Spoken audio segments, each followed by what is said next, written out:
Let me remind you that the Spartans, ever since their victory in the Peloponnesian War, had been attempting to extend their hegemony, at first all the way over into Asia, and then when that was thwarted, they tried to do so on the mainland of Greece.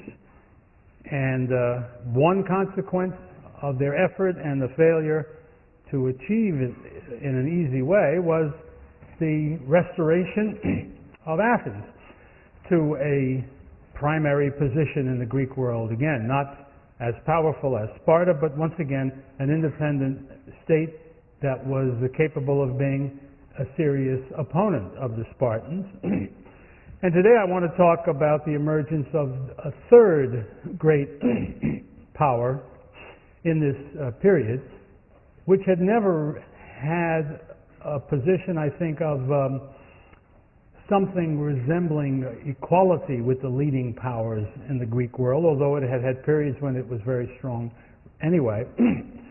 Thebes is what I'm talking about. Now, you start, if you look at the situation in 379, when the Spartans were in control of Thebes as a consequence of the actions of Phebidas. There was a Spartan garrison there in the city on its Acropolis. There were Spartan garrisons in other towns in Boeotia, and it was probably as low a point for the Thebans as they had experienced since the 450s when the Athenians gained control of Boeotia. But starting with the successful Theban rebellion, which overthrew the Spartan command of the city, the Thebans launched a period of growth in power, influence, wealth, and even to some degree extent, which justifies modern historians in speaking about a period perhaps beginning in 371 and running at least a decade, to which they give the name the Theban hegemony. And today I want to talk about how that happened and how it sort of developed and ended. Well, not ended, not today. Yeah, I guess I will be talking about how it ended, right. The Spartans invaded after the Theban overthrow of Spartan rule. And in the first year, the lead in that invasion was given to the young king Cleombrotus, not to Agesilaus, and his failure to undertake that command exercised the minds of ancient writers as well as modern ones. One answer, whenever Agesilaus doesn't take command of an army which is following a policy that he likes, people suggest that he might have been physically incapable of doing it. He was an old man, and he had been injured, and so that's a plausible reason at any time. And yet, the ancient writers were persuaded that there were times when he was simply playing politics in some complicated way and choosing not to take the command. This is one of those occasions when they speculate that he was trying to get Cleombrotus engaged in this anti-Theban policy, which would provide for greater support for that general Agesilaean policy, and that's why he had worked it so that Cleombrotus got the command. We simply can't be sure about what the truth of that is. Cleombrotus, however, did not wage a very aggressive campaign. And that first invasion of 378 produced very, very little.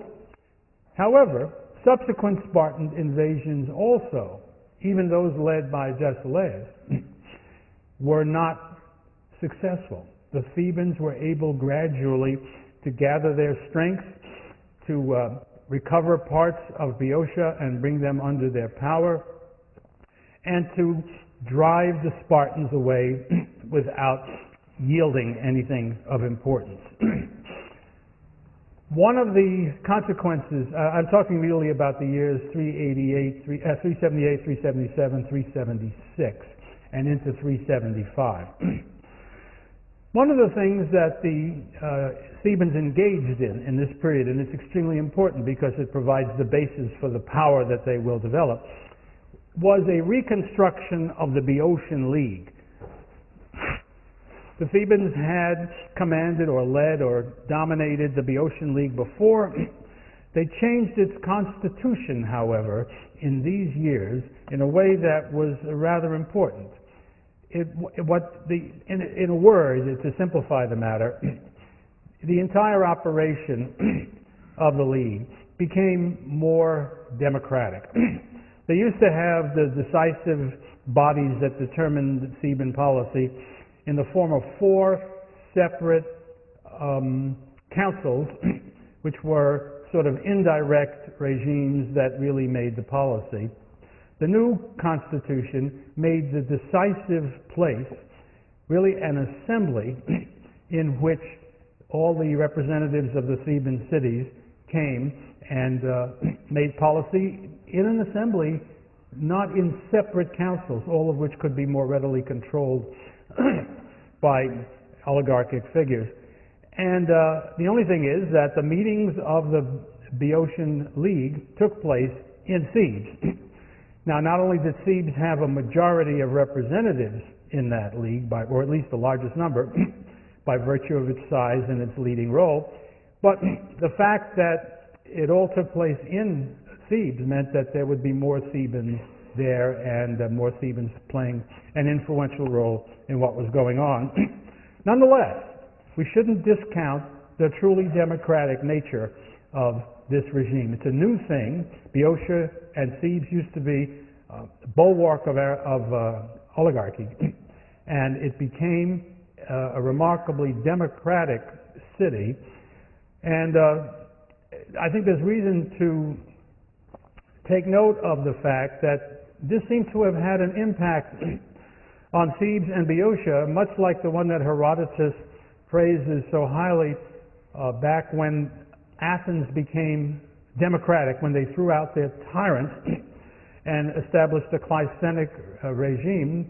Herodotus says they became better warriors. They produced a better army. They began defeating their enemies as they had not done before. I think that is very clearly also what happens in Thebes.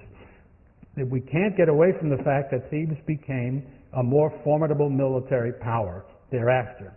Whether or not it's linked to democracy is open to argument, but I think there is a real argument that would say it worked that way. At least we don't know the details of this very well, but a very unusual thing seems to have happened. The Thebans ultimately were able to increase the size of their army by using farmers who would not ordinarily have been able to afford hoplite equipment, but somehow the state managed to equip poorer farmers and to turn them into hoplites, so that ultimately the army that Thebes commanded, when you get down to the years after the Battle of Leuctra, in which the Thebans and their friends defeated the Spartans, you will see that really a huge army by Greek standards goes marching into the Peloponnesus, of which a large portion was this Theban hoplite group that was much more potent because of its size, and it could be argued because of the spirit of these newly hoplited Democrats, you might say. Well, as the Thebans were developing this league, they were also fighting the Spartans and gradually driving the Spartans back. For instance,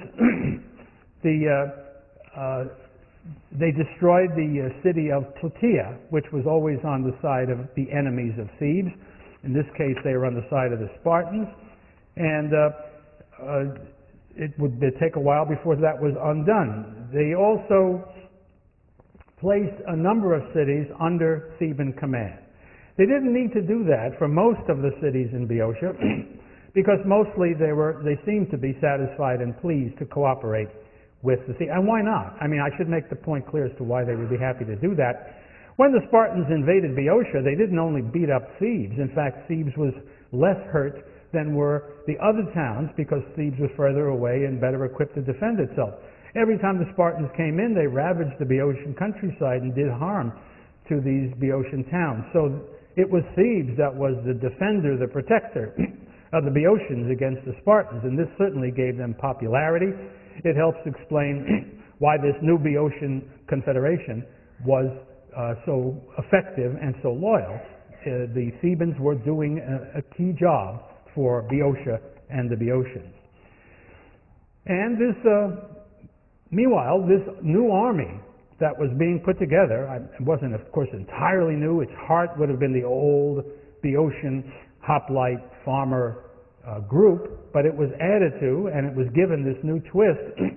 I think really a combination twist of two kinds of elements that explain a kind of enthusiasm, a kind of morale boost that they had. One was a greater sense of what we would call nationalism. It's obviously anachronistic for the city-states, but we don't have a better word for it.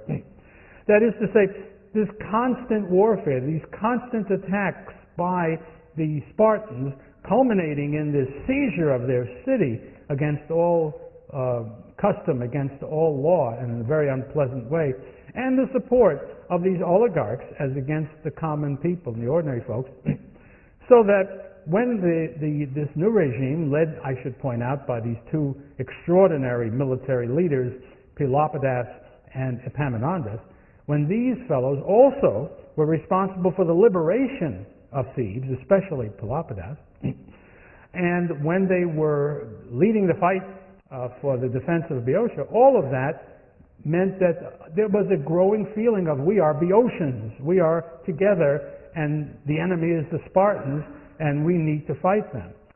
To that, if you throw in the feeling that democracy appears to have in its first burst especially. I should point out that the Athenian extraordinary success on land occurs right after the democratic revolution of Cleisthenes. I don't say they become bad thereafter, but they're never again quite as extraordinary as a land force as they are then. An analogy that's often drawn is with the armies of the French Revolution in the 18th century, which really were fantastically successful right after the revolution began, and they began enrolling, indeed conscripting, great numbers of people who would never have been in the army before, in the name of the nation, in the name of freedom, in the name of all kinds of lovely things.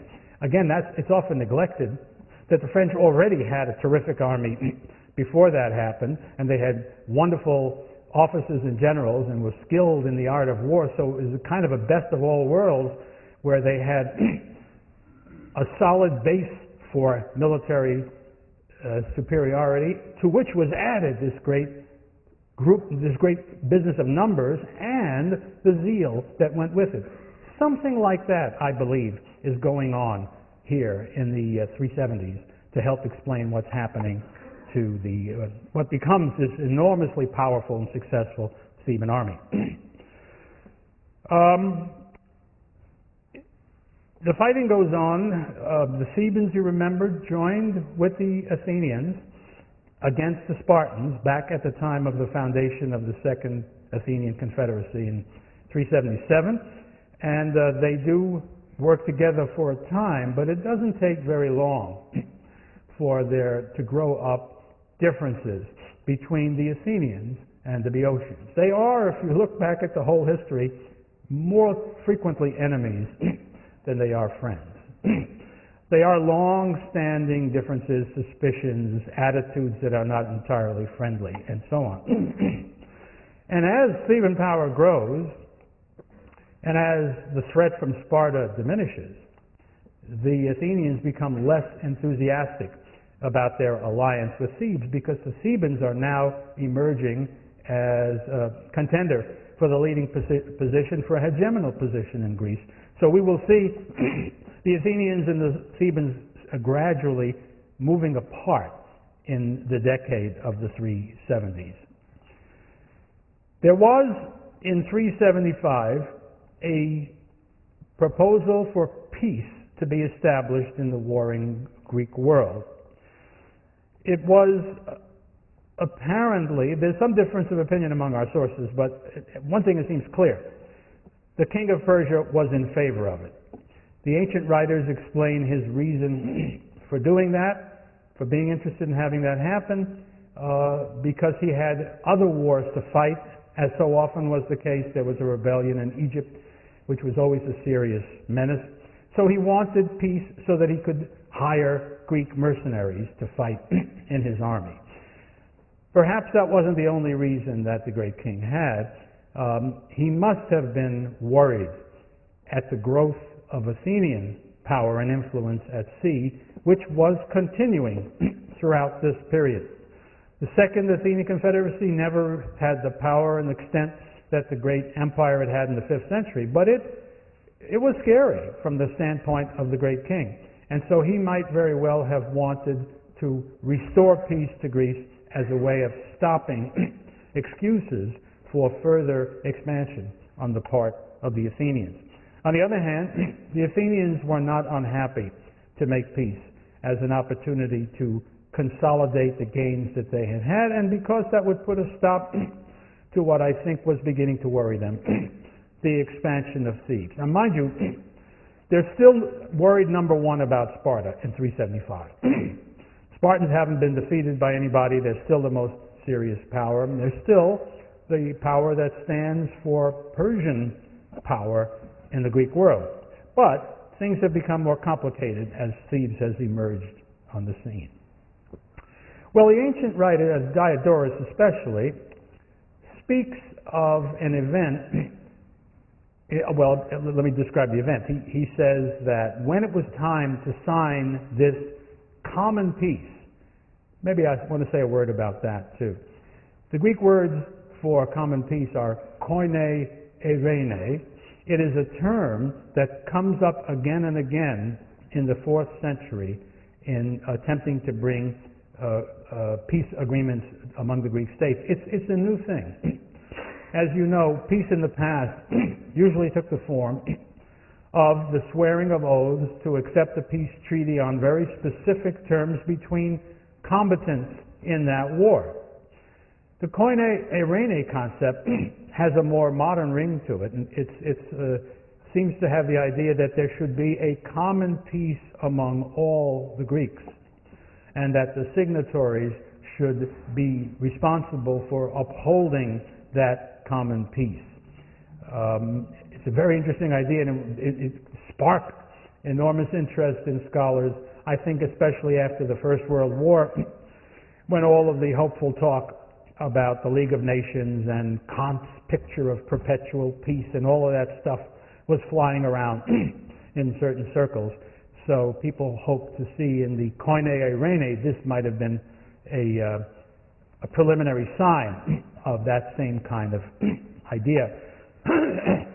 But it didn't work any better in the ancient world than it has worked in the modern world. To get back to the first suggestion in 375 about having such a thing, these states were agreed to do it, and then the trouble came when Thebes insisted that just as the Spartans could sign on behalf of all of their allies for the Peloponnesian League, the Thebans wanted the right to sign for all of their Boeotian allies on behalf of the Boeotian League. It would have been the de facto recognition of the Boeotian League with Thebes as its leader. This is really what happens if you put your minds back to 445, in the 30 years peace that concluded what we call the First Peloponnesian War. When the Spartans allowed the Athenians to sign and speak for all the members of its league, they were giving de facto recognition and regarding the Athenians as their equals. This was something that the Spartans, no doubt, led chiefly in this view by Agesilaus. They were not going to let the Thebans do it. In fact, we're told in a very bold action, Agesilaus struck the Thebans from the list of those who would take part in the peace because they insisted on this clause. Now, there's a problem about this. The same story, almost identically, is told in 371 when we come to the attempt at another Koine Eirene, to bring peace to the general Greek world.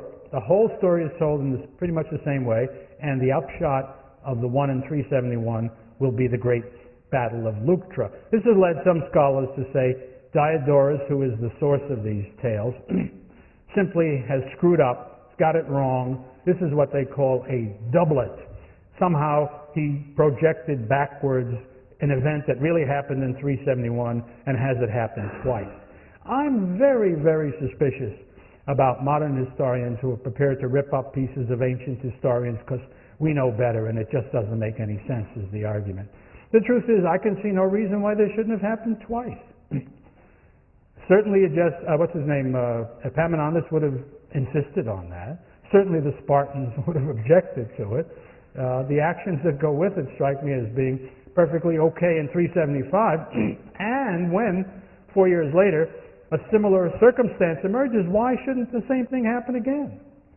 I haven't really looked into this, but I can imagine, if you look through the whole Cold War history, I'm sure you'll find many things that are happening over and over again in exactly the same way, because the circumstances haven't changed. So, with my characteristic gullibility, I believe in the story as it is told in 375. Well, fighting resumes, since the peace really didn't hold, and the Thebans continue, and the Boeotians in general, continue to successfully fight off the Spartans. I should have mentioned, in the course of this fighting, soon after the treaty, there's an amazing occasion which has harbingers for the future. A Spartan army is marching in one direction, a Theban army is marching in another direction. The Spartans outnumber the Thebans very greatly. In fact, the whole Theban force is simply the 300 men who had been formed pretty recently into a special elite fighting corps called the Sacred Band.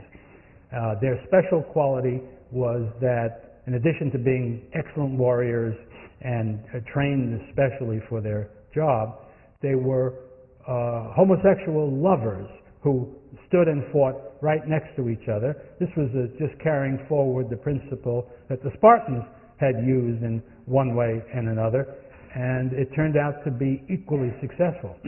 This Sacred Band was a tremendous fighting force and will play a critical role in the important Battle of Leuctra. Anyway, they managed to defeat, in a hoplite battle, a Spartan force that is greater than they are. It's not a real 100% hoplite battle. The numbers, there are only 300 Thebans, even there's about 1,000 Spartans. The way the battle is fought is not traditional, typical, it's a little peculiar. So you really can't regard it as the decisive time somebody beat a Spartan hoplite phalanx in battle. That will have to wait till Leuctra. On the other hand, the evidence of the ancients is that it really impressed the Greek world in general. Even this form of a victory over Spartan hoplites was unprecedented. And it really, I think, kind of shook some people in terms of their confidence that the Spartans would always win a battle like that. So the fighting goes on all the fronts that I have mentioned to you, until finally we get down to 371, and in 371 the same thing happens. There is a pressure from the Persians for a general peace. The Athenians are not against that idea, but the same tale I told you last time. There's no question that it happened at Leuctra. Nobody doubts that. And the result was a renewal of the war, with the Spartans taking the lead, aggressively moving into Boeotia as they had done every time before. I think it's very worth mentioning that we don't have any case up to now, up to 371, in which the Boeotians and their friends and allies march into the Peloponnesus. All the attacking has been by the Spartans into Boeotia, which means these wars have always been costly to Boeotia, but not to Sparta. And we'll see that one of the things that Epaminondas wants to do when he can is to reverse that situation. So this brings us to the Battle of Leuctra. Leuctra is a town in southwestern Boeotia. The two armies march towards each other. There's a lot of maneuvering this way and that way. But finally they come onto this rather small field. If you can go there today and look at it, it really is pretty easy to place the ancient story into the modern geography. There's a plain between two hills, one to the south and one to the north. The Boeotian army took up its position on the northern hill. The Spartans took up theirs on the southern hill. And then finally, when the daylight came, they moved forward and fought each other in this field, which is sort of, it's plenty big enough for any kind of hoplite battle that you want to have. But some scholars have wanted to to explain the battle in terms of a limited space, but I think that really isn't an issue. This is a sort of a typical hoplite battlefield. So, Cleombrotus marches on Thebes. Again, it's not Agesilaus. And, I mean, this looks like the culmination of Agesilaus' anti-Theban policy. He's not there. Again, the ancient writers and modern scholars wonder why he wasn't there. I'm prepared to take the simple-minded view. If he wasn't there, he couldn't have been there. He must have been out of action for physical reasons, because I can't imagine any good reason why he wouldn't want to be there for the payoff here. Anyway, there was something in the neighborhood of 10,000 Spartan hoplites and maybe 1,000 cavalry.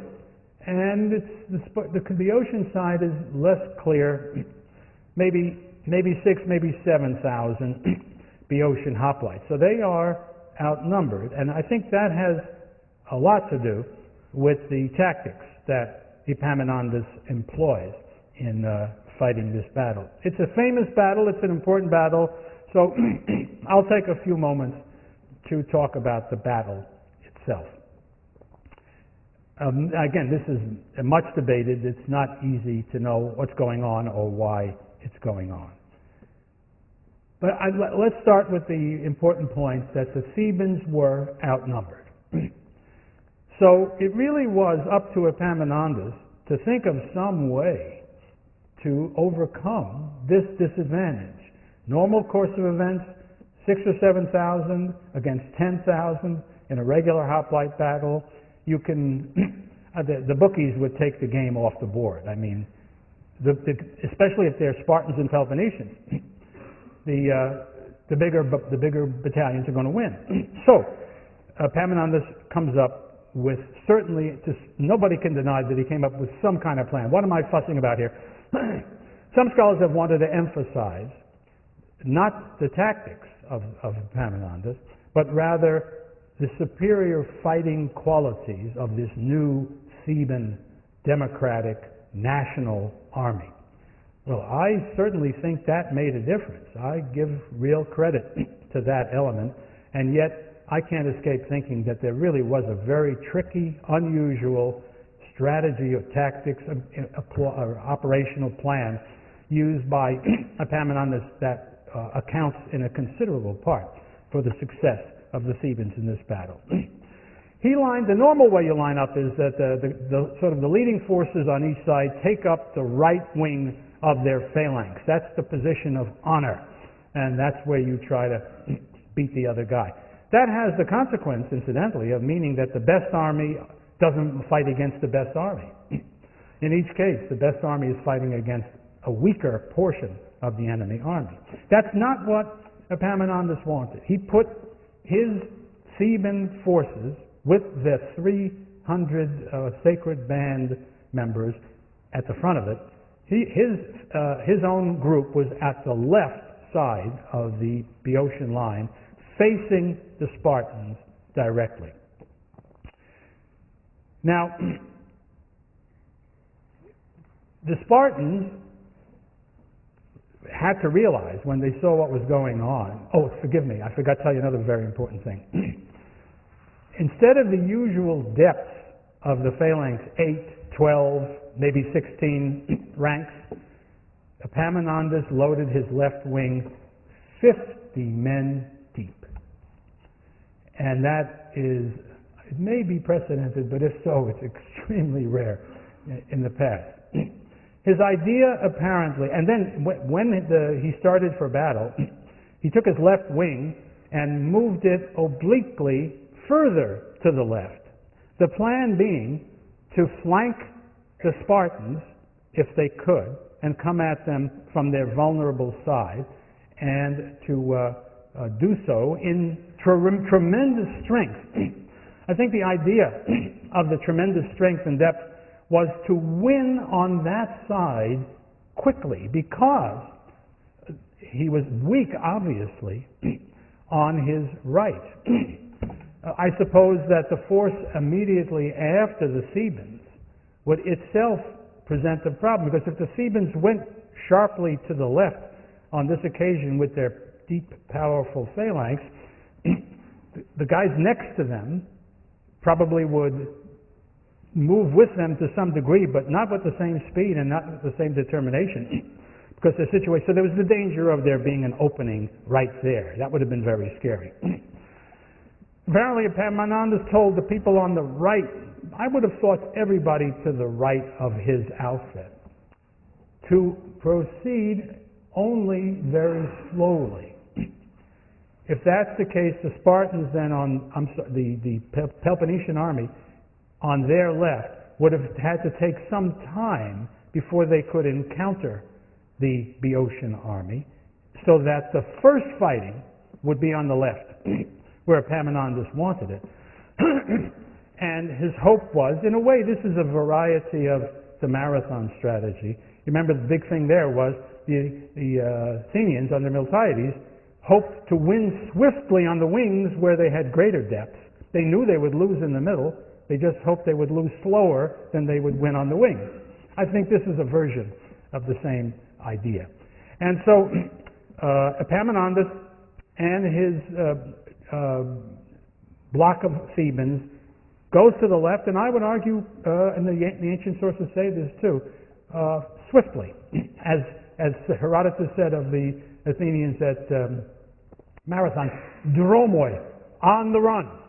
Well, I guess that means on the trot. And so they wanted to get that fight going as fast as they could and to win it as fast as they could. Well, that's the essential idea, that they would win powerfully on the left and send the Spartans into rout and thereby destroy their whole campaign.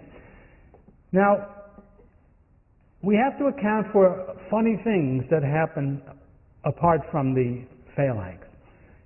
Before the battle is over, both sides take their cavalry from the usual position on the wings, on the flanks of the phalanx, meant either to protect your wings or to assault the enemy on his wing, and move it to the center of the battlefield, where it plays a role. And so the question always is, what are they doing? What's this all about? And I think one can only speculate.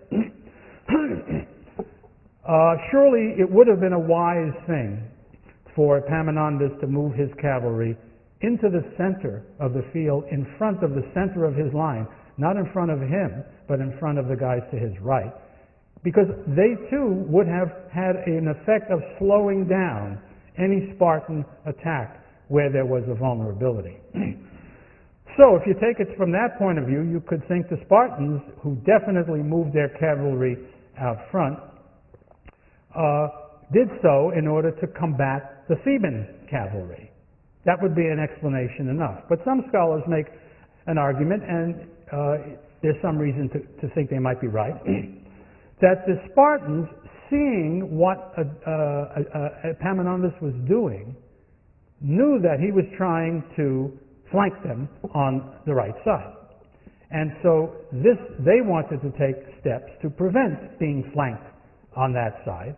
And so they did something which they tried to do at the Battle of Mantinea, but it didn't happen for them. They pulled troops out from the center of their line, sent them around behind the phalanx, and put them out, they hoped, on the right wing to prevent exactly that kind of an event.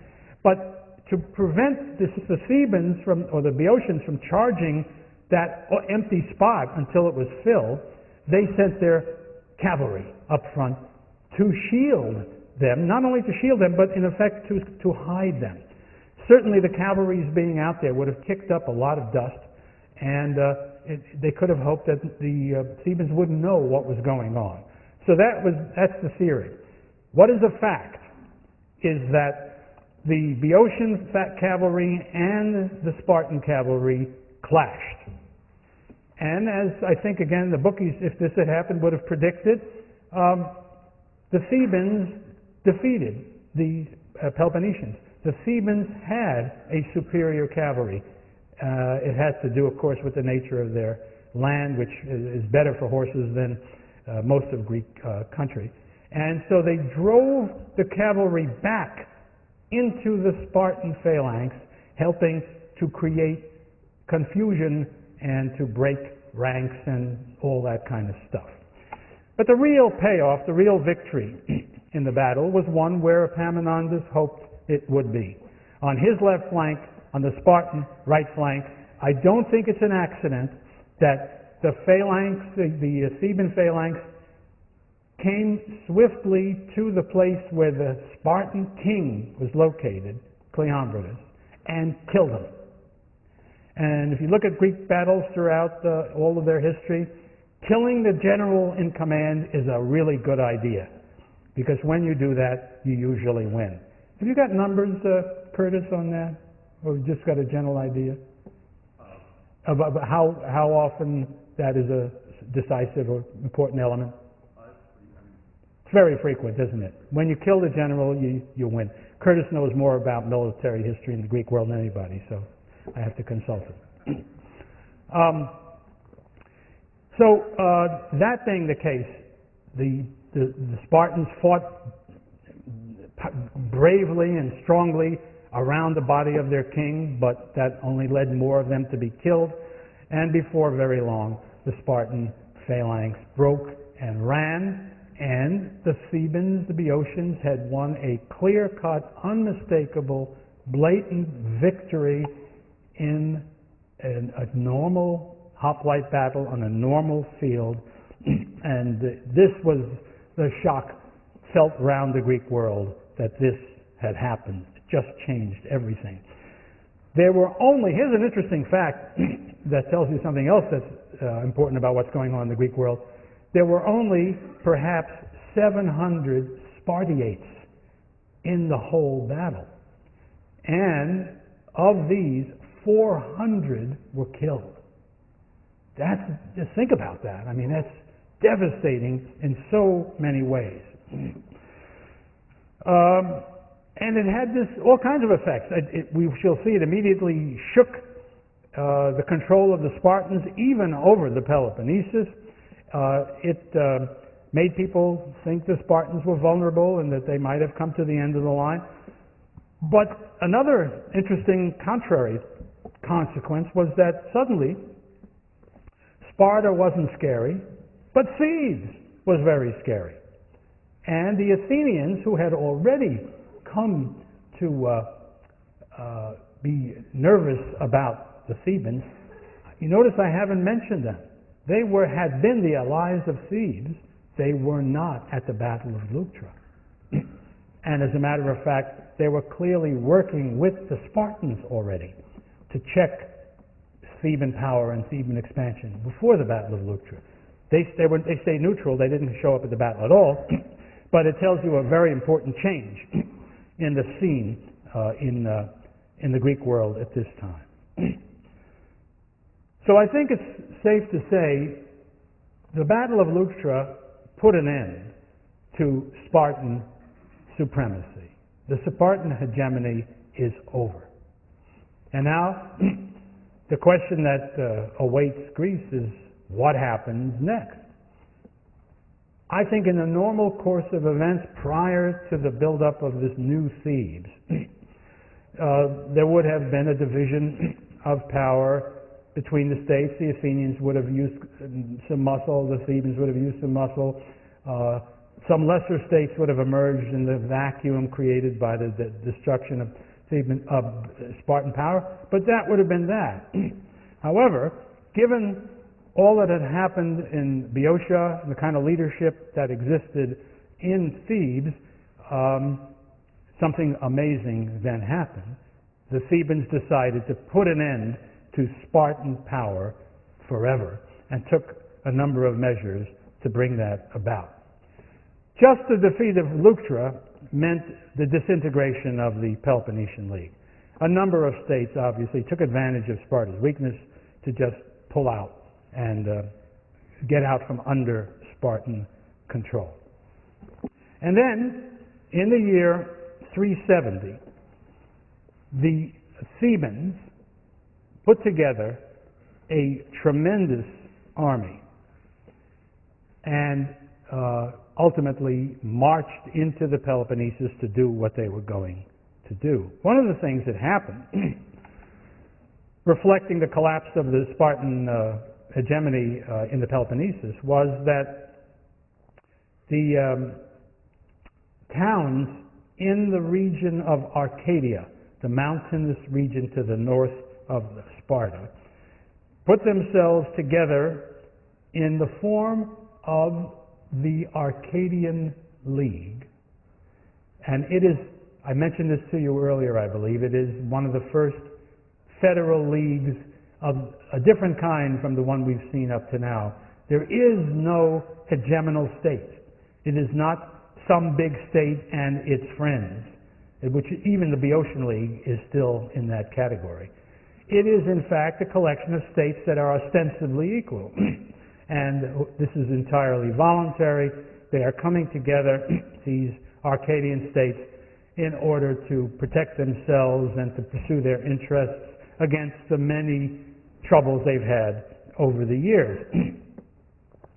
And the question always is then, and this is both an evidence of what I'm saying, that it was a new kind of a league, and it reveals the fact that there was no state that was sufficiently superior to the others that to make it obvious that the capital, so to speak, of this new confederation would be that state. They built a brand new city. It was called, I love it, Megalopolis. That means it ran from Washington to Boston. No, I'm sorry. It meant, of course, it means big polis, big city, big state, whatever you want. But it was the place where the League Council met. States sent their representatives to it. Their business was done there.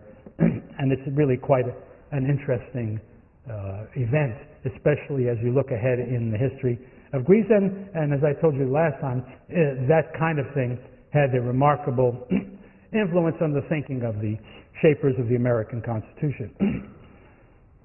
The Athenians' attitude towards this, we think about all this long rivalry between Sparta and Athens that had resulted in such terrible wars. It just goes to show you, what was it, Palmerston, the 19th century British statesman, I think he once said, Britain has no permanent friends or enemies, only permanent interests.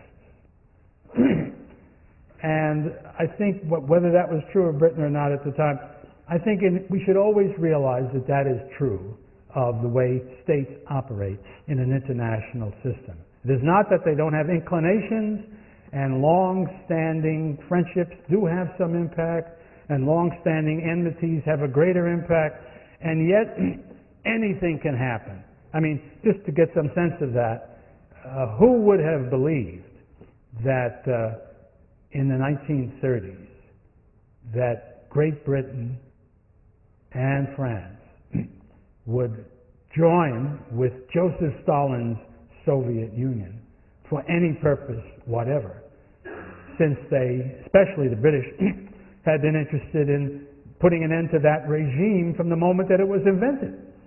And that Winston Churchill would be the greatest advocate of this alliance with Stalin Winston Churchill, who had been a leading figure in having an invasion of Russia in 1920-21 in order to bring down the Bolshevik regime.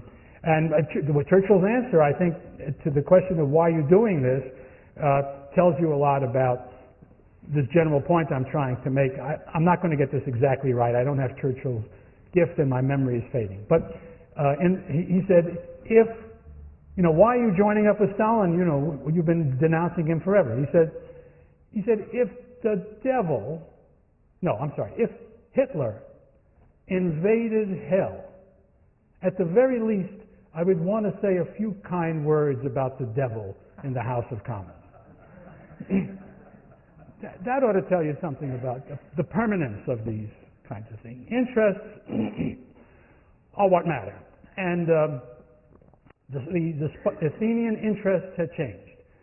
Thebes was becoming a challenge to the Athenian growth and influence and power, and they did not want the Thebans now to destroy Sparta's control of the Peloponnesus and replace it with a Theban control of the Peloponnesus. And that accounts both for why Athens is not helping the Thebans, but also, in fact, intriguing with states in the Peloponnesus to try to stand up to the Thebans rather than to do what might seem obvious. Now, the Thebans were I'll come back to their invasion in just a moment. They were continuing to grow.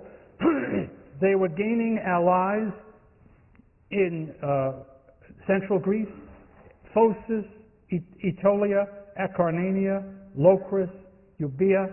Here again, I'm going to be teaching you general truths about international relations that don't seem to be part of the ordinary education. And that is, power has a fantastically attractive quality. When a state is suddenly enormously powerful, I think the political scientist rules, and I admit what I just said has been known and said by many of them many times. But the favorite thing is, if there's a great power, what happens next? What happens is all the other states get together and join up to control that power, to which the answer is sometimes. A lot of times, and they have another term to consider the alternative, which they call bandwagoning. And that is, states are attracted by that power, want to get on the right side of that power, join up with that power. And that's what happened here, where suddenly the Theban power in that area became so strong that you wanted to be on that side. I'm just in this terrible analogizing mood today, so please forgive me. But lest you think the study of ancient history is not relevant to your understanding of the world today, and I know none of you would be so foolish as to think that, let me just point out, just look what's happening in the Middle East. And I'll say it before it's common wisdom so that you'll see how smart I am. Syria, which has been nothing but trouble for our side all this time, all of a sudden seems to be behaving in a different way. And even the United States government says that the Syrians seem not to be feeding more Al-Qaeda people across the border into Iraq. Why is that? What, have they found religion? Oh, I guess they had religion already. But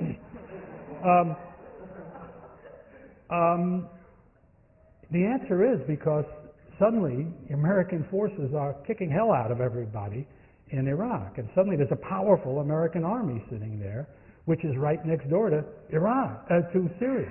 It's also right next door to Iran. We should have interesting consequences too. The result is that the Syrians are suddenly talking very differently. Now, that doesn't mean that there'll be a permanent change. That will depend upon realities. But you get fed so much gunk in a different direction. The most important single element in international relations, not the only one by any means, but the most important one, is power and the perception of where the power is, and the perception of whether that power is growing or shrinking. Nothing is as important as that. Everything else contributes but doesn't have that central role. Well, that's the situation that the Thebans have created with their victory, and so they are expanding all over the place. They are even Thebans were great landlubbers. They're even building a navy. They are moving out into the Aegean Sea. And that's one of the things that has created this nervousness in Athens and explains the Athenian behavior. Now comes this great invasion over the year 370-369. The total force of hoplites in the army put together by Epaminondas is reported to be 40,000. Now, there's just not a number like that in the whole 5th century, basically, or any time before this. It's just an amazing army. And we are told there were some 30,000 others on the campaign who were not hoplites. Maybe many of them weren't even fighters, but a lot of them would have been cavalry, light armed infantry, and so on. But in any case, here are 70,000 people, meaning no good to the Spartans, pouring into the Peloponnesus in that year. It is the largest military force reported in Greek history. The men in charge are these two extraordinary men, Epaminondas and Pelopidas, who repeatedly proved themselves. By the way, it was Pelopidas who won that victory in 375 at Tegira. Remember, with the 300. So he has that great victory on his record, and Epaminondas, of course, is the architect of the victory at Leuctra, and they just are amazing and remarkable people. If you read some of those, we do not have a Plutarch biography of Epaminondas, although he does give us a Pelopidas. We're happy about that. But before I get through, I will try to remedy that, as I tried to do in the case of Thrasybulus, by bringing to your attention how great was the reputation of Epaminondas in the Greek world. Maybe I should just say a word about him now. He is reputed to have been a person of great intellect. Apparently, he was a philosopher and took that seriously and was regarded with respect by others of that ilk in that world.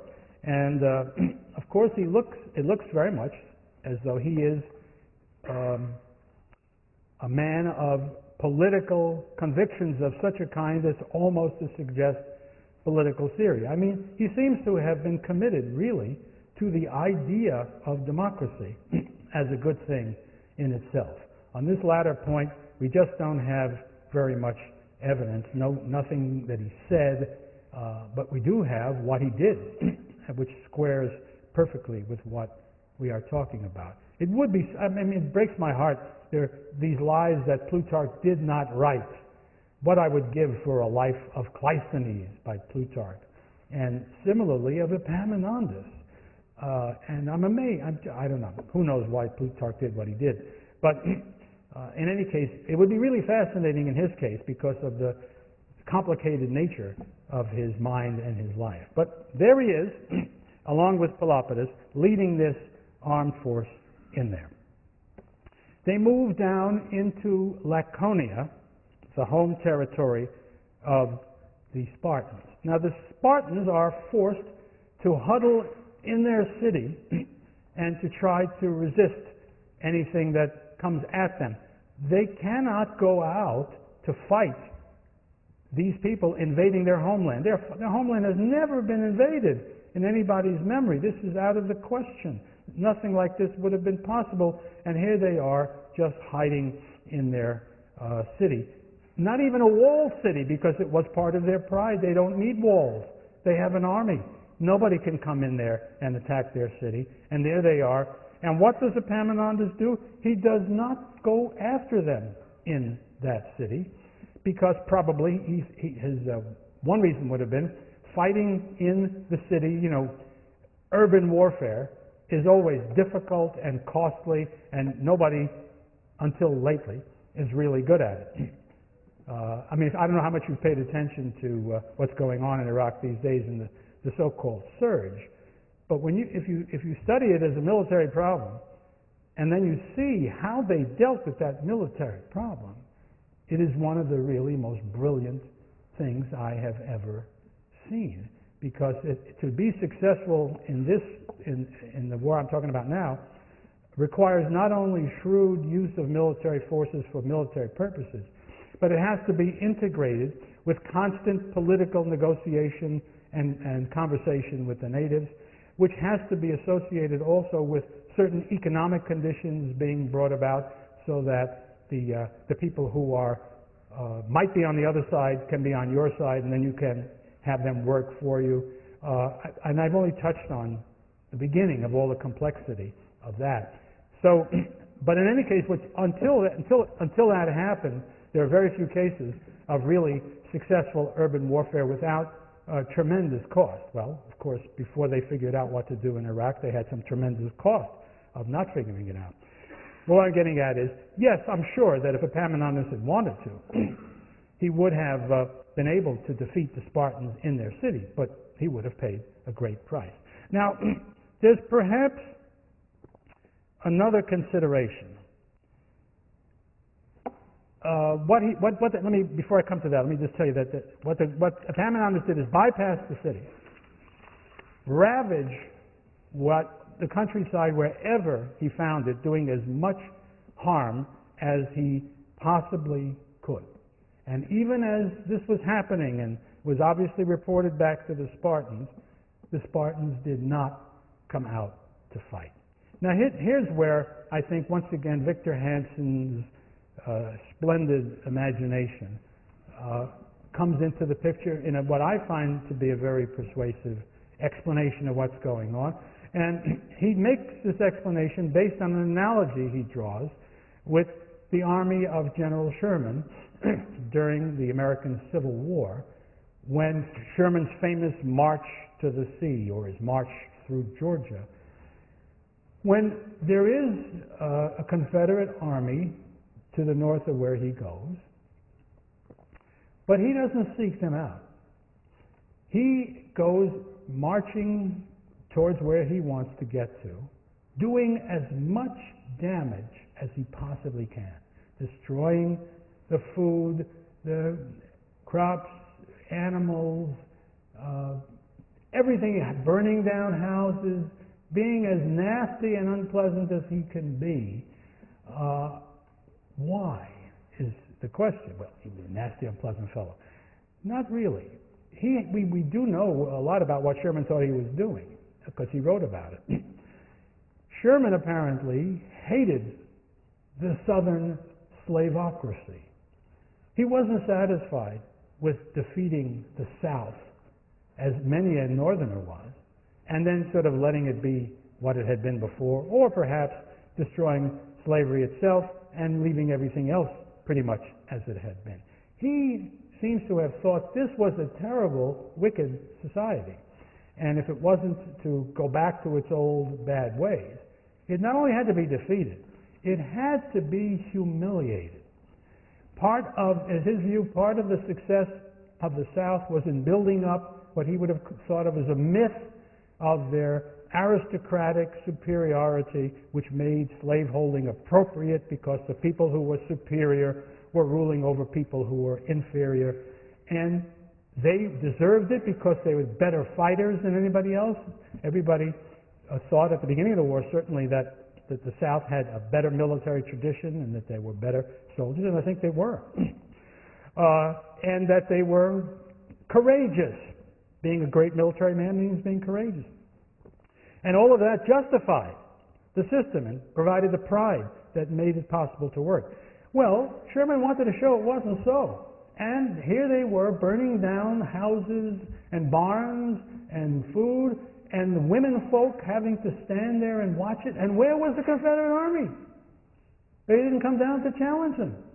And he felt in the process he was destroying the myth that was more potent. Well, I think Hansen certainly has that right when he talks about Sherman, and it's very attractive to think that maybe Epaminondas was after the same thing. Here were the Spartans cowering in their city, it would be said, while Epaminondas was doing as he liked with the Peloponnesus. There would never again be a time where people would accept the story that the Spartans were the great fighters, the great heroes, etc., etc., etc. In any case, that's what he did. And then it wasn't, I think all of this is assisted by some of the things he did and some of the things that he actually said. He went to Messenia, and indeed he went to the place where the Messenians had withdrawn for security in their rebellions up there, and he established or reestablished a city called Messene. It was powerfully fortified. It was up on a mountain. It was a place where you could really defend it, and it became the capital of Messenia, which would now be a free Messenia, in which the former Helots, the former slaves of the Spartan state, would now rule their own country as they had not done for centuries. And it was a liberation, and that was the language that Epaminondas used of it. It had the marvelous psychological effects that I'm speaking of, and also a very practical one. Here was a fortress on the flank of the Spartans, which was controlled by people who hated the Spartans bitterly, and that would guarantee that the Spartans would not lightly gain control of the Western Peloponnesus again. If you add to that the Arcadians had suffered plenty from the Spartans and were unwilling to allow the Spartans to rise again, and there was Megalopolis, a walled, powerful city that would see to it that the Spartans would never likely be able to make their way into control of central and northern Peloponnesus again. And so all of this combination of power and the strategic use of power, along with this psychological warfare that was involved, brought about the permanent check on Sparta. You know, Sparta, amazingly enough, would emerge from this still an independent city, still somehow taken seriously by others, but never again in the position of threatening the security of other states. Now, some of what was happening began to create a counterforce, as it always does. Here was this blatantly democratic force that had been unleashed in the Peloponnesus, most of which had always been oligarchic. So in Arcadia, there began to be a revival of oligarchic activity, people who wanted to overthrow the regime that was being established and to restore oligarchic governments, which would, of course, naturally be friendly to Sparta. And some of these oligarchs in Arcadia began to assist the Spartans. We know the Spartans were finished, but they didn't know it. The Greeks at the time didn't know it. So that, I'm just touching on the high points here.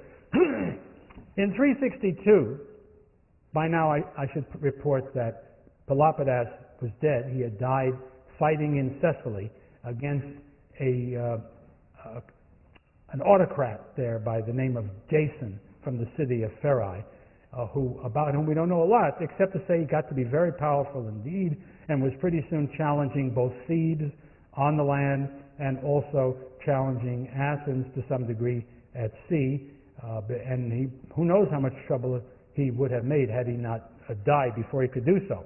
But Pelopidas died fighting in a battle against Jason. I think it was 364. So in 362, when the Thebans again put together a force to invade the Peloponnesus, to put down those forces that were working against his settlement, it was only Epaminondas who was in charge.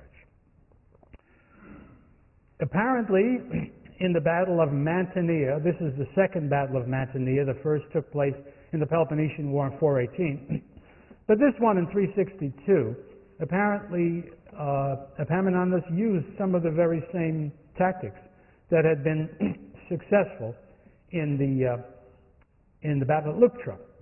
And the Thebans won the Battle of Leuctra, of Mantinea However, Epaminondas was killed in the fighting.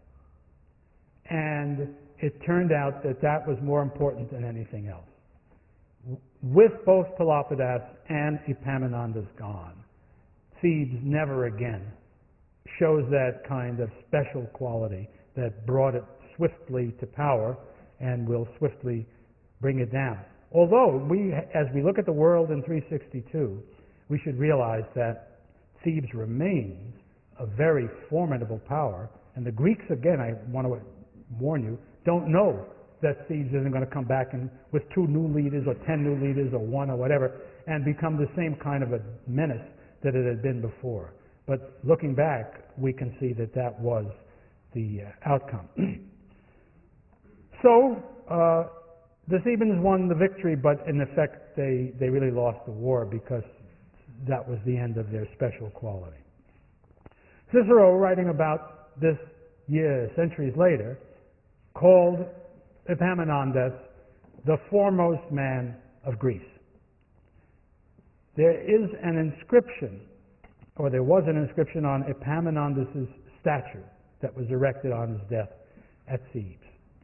And it is as though he was speaking. It must have been taken somehow from something he said or wrote. Here's what he said. By my plans was Sparta shorn of her glory, and holy Messenia at last received back her children. By the weapons of Thebes was Messenia fortified, and all Greece became independent and free. Now, of course, the claim that everybody was seeking independence for the Greeks, autonomia, is an old, stale one that never really worked. This is the first time that I am aware. No, that's not true.